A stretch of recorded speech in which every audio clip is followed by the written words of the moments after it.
look, I'm not doing any video today, but I just wanted to let you guys know of something that I've been thinking about in regards to. Excuse me one second. In regards to how bankers and how competing currencies can incorporate credit card readers in order to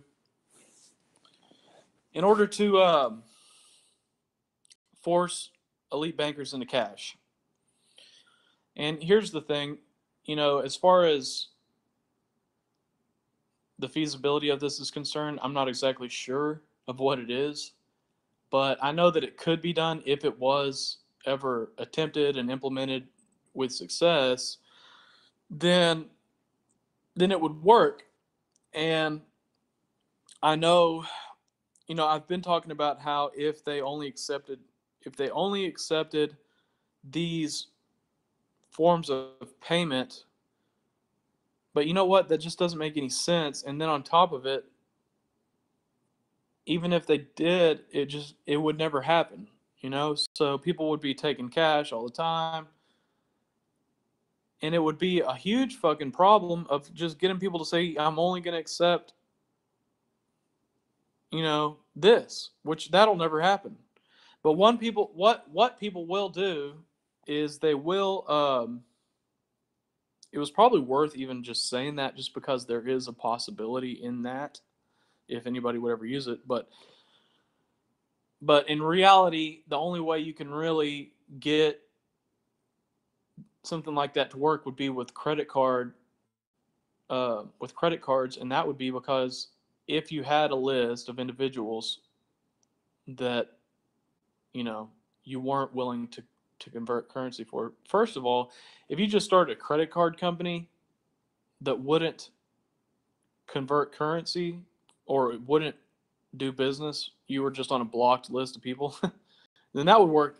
That would work just as well for forcing them into cash. But if you had a competing currency and you want and your real purpose of the competing currency was to undermine central banks, which is really the idea behind. I think it's pretty much the idea behind it, at least in a lot of people's minds. I know it is. Um, but if you wanted to actually do something like that, then what you could do is you could you could take and you could employ these credit card machines. Like I said, people there would be people on lists who like the whole everybody on the board of directors for Bank of America. But then you'd have to find out who their investors are. And look, if we knew how much money these people had, then they wouldn't even probably. I mean, they'd have more problems than what they have. You know, um, and so it's got to be probably implemented in a country like Europe. Where you got people like the Rothschild family that gets a hold of it. You know, and you just could never find out who they all were. I mean, they could get somebody else to do it for them, or like I said, they could always go and get cash. I think it's worth discussing. I think it's worth discussing just to let people know. Okay, look, this is what it has to measure up to, and then you can make it up in your mind as to whether or not that can even happen. Okay, because first of all, if you've already decided that it can't happen, then then at least you know that much. You know, because a lot of people are confused as to whether or not this can resolve anything, and it could lead us to becoming somewhat lackadaisical in doing what we really need to accomplish, which is to unseat the Federal Reserve and get into some gold-based competing currencies. I don't think that a gold standard is ever really going to work because the government can stockpile enough gold for that to work for a while. And if your dollars are redeemable in gold, then they really only need 10% of it on hand, or even way less than that, because most people are just going to do business as if it was redeemable in gold, and they don't need gold. Who wants to carry around a bunch of heavy ass gold? And then they don't even want dollars anymore. They want their credit cards and everything like that. So I think that if we had gold-based competing currencies, this would be a good idea for how to employ gold-based competing currencies, probably more than anything. Because first of all, if you have a business, first of all, let me explain something to you. The entire IRS is really set up around the banking system because most people aren't going to do business in cash. They got credit cards and all this and checks coming in and leaving and stuff. So the way it works is, aside from cash, which they just stick in their sock drawer, the money that they usually deal with and conduct business with on a daily basis, once it hits the bank, that's considered your business's property. Now, once you take it out, or if you take that money and say, I want to buy gold, well, it's business money now. So that's a personal investment, and you can't say that that's a business investment unless somehow you can say the gold correlates to your operations of business. Therefore, the government's getting 30% on top of the 10% that they already got just for you to invest in gold. Okay. Now, why not just make it to where they get 10%? You almost create it into a bartering situation. Because look, if you were, I'm sorry, my words run together because my mind is working so fast right now. But if you had a bartering situation where you were bartering gold for, you were bartering gold for whatever you're doing, that's considered legal. So the government can't say that you can't accept gold as a form of payment because because that's part of the bartering laws. You know what I mean? It would just be too much of an infringement.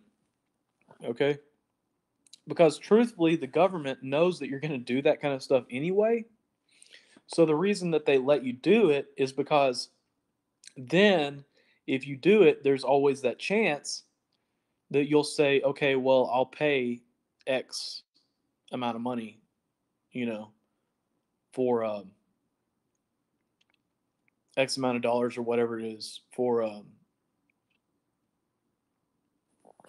taxes on this, which really nobody's going to do anyways.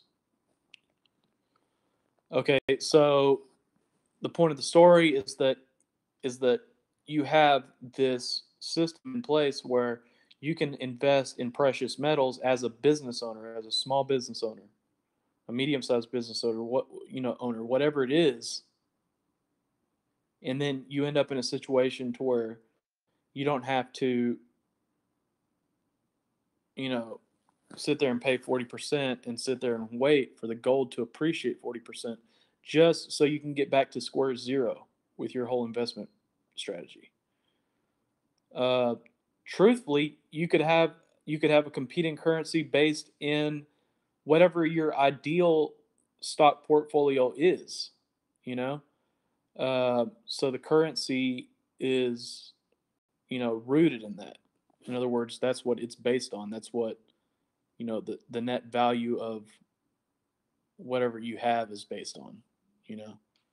And so rather than having it anchored to what the bankers are going to do with it and what the Federal Reserve is going to do with it, which is print it up like toilet paper till, you know, this, I'm serious, till forever, you know.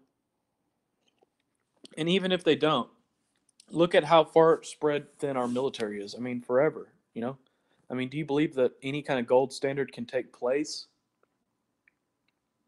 whenever the government is willing to expand our budget that thin? I mean, how are they going to?